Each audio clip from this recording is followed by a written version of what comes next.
Halo, selamat malam. Ada yang tahu kasus ini di mana seorang selebgram atau artis atau influencer ya yang bernama Nabila O'Brien ya, dia memiliki satu tempat rumah makan gitu ya, tempat usaha rumah makan yang mengalami kasus. Jadi ada seorang pelanggan yang datang ke tempat makan ini, kemudian pesan sesuatu di situ.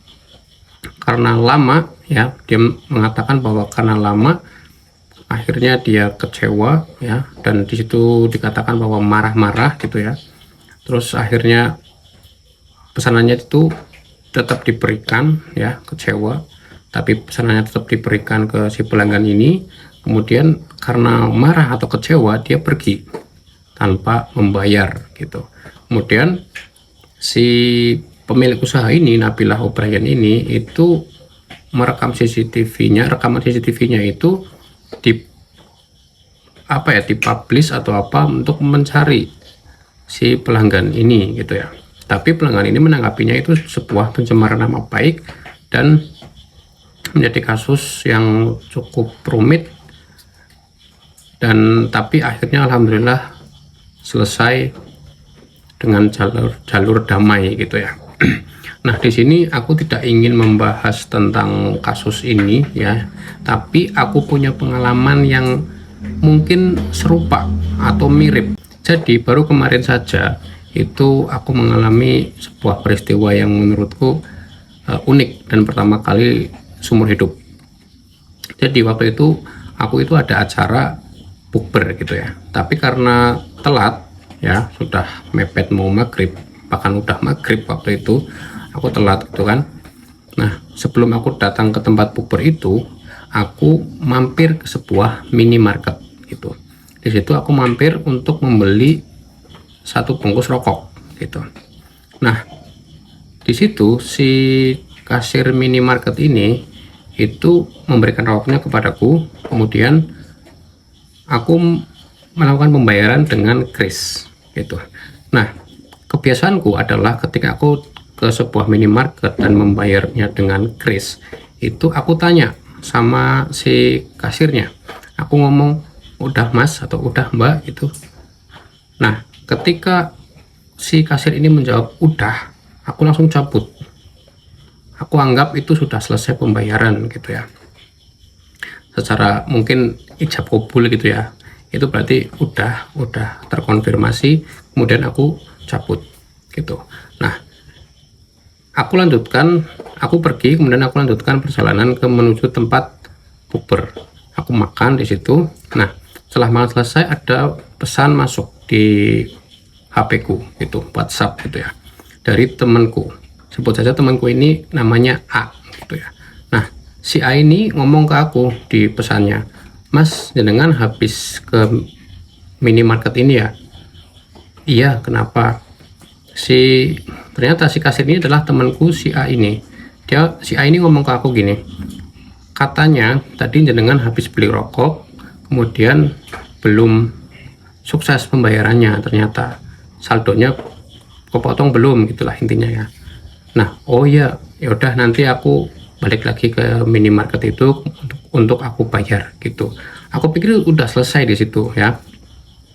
Tapi selang beberapa waktu ada pesan lagi masuk dari si kasir ini gitu ya. Mungkin si kasir ini minta nomor HP ku ke temanku si A. Dia ngomong bahwa assalamualaikum, tadi pembayarannya belum masuk, coba dicek apakah saldonya sudah kepotong apa belum, kayak gitu kan. Terus aku balas, aku cek di krisku, di brimoku ya, kemudian aku cek, ternyata memang belum kepotong gitu, berarti kan belum terbayar gitu ya. Aku balas, oh ya mas, nanti aku balik lagi ke situ untuk bayar gitu ya. Nah, kemudian selang beberapa waktu ada lagi pesan dari temanku B, si B katakanlah ya. Dia juga mendapatkan pesan dari temennya gitu. Nah, temennya ini bukan si kasir ini. Jadi mungkin si kasir ini ngomong ke seseorang, yang mana seseorang ini adalah temannya si B. Paham nggak? Nah, si B ini ngomong ke aku bahwa Mas, katanya jenengan tadi habis beli rokok di minimarket, ternyata belum terbayar gitu. Oh iya, tadi udah WA, terus aku sudah ngomong bahwa aku habis ini nanti mampir ke situ untuk bayar gitu ya. Nah, cuman di situ ternyata si kasir ini itu ngomongnya ke beberapa orang ini, itu ada seseorang ke minimarket, aku nggak tahu namanya tapi aku tahu wajahnya, ininya kayak gitu kan. Terus dia kebetulan mungkin paham atau gimana, dia screenshot Instagramku gitu ya. Screenshotan Instagram ini dikirimlah ke temennya yang mungkin paham aku gitu ya, yang mungkin kenal aku gitu ya. Ini tahu orang ini enggak? Iya, kenapa? Orang ini tadi habis ke minimarket ambil rokok tapi belum bayar. Kronologinya kayak gini, dia pakai bahasa kronologi gitu. Jadi seolah-olah di situ aku jadi kayak tersangka gitu ya, tersangka pencurian atau tersangka ngambil rokok tapi nggak bayar gitu ya. Itu kan cukup nggak nyaman juga di aku gitu ya. Aku pikir sudah selesai ketika aku udah ngomong bahwa aku mau ke situ lagi untuk bayar, ternyata ada hal-hal semacam itu yang menurutku nggak nyaman. Tapi udahlah, nggak terlalu tak ambil pusing gitu ya. Dan akhirnya aku balik lagi ke minimarket tersebut, terus aku kembalikan sih sebenarnya, tak kembalikan karena memang belum tak buka, tak kembalikan. Kemudian aku beli produk lain dan sudah dibayar dan selesai gitu ya. Nah, maksudnya gini, saranku adalah jika teman-teman itu ke minimarket untuk membayar sebuah belanjaan menggunakan kris atau pembayaran digital, itu tunggu sampai terkonfirmasi. Jadi setelah terkonfirmasi, struknya keluar dan saldonya sudah terpotong, baru kalian cabut ya, kalian pergi, dan itu sudah selesai pembayarannya kayak gitu. Jadi tidak menimbulkan fitnah kayak gitu. Itu saran atau sekedar share pengalamanku yang baru saja terjadi kemarin kayak gitu ya.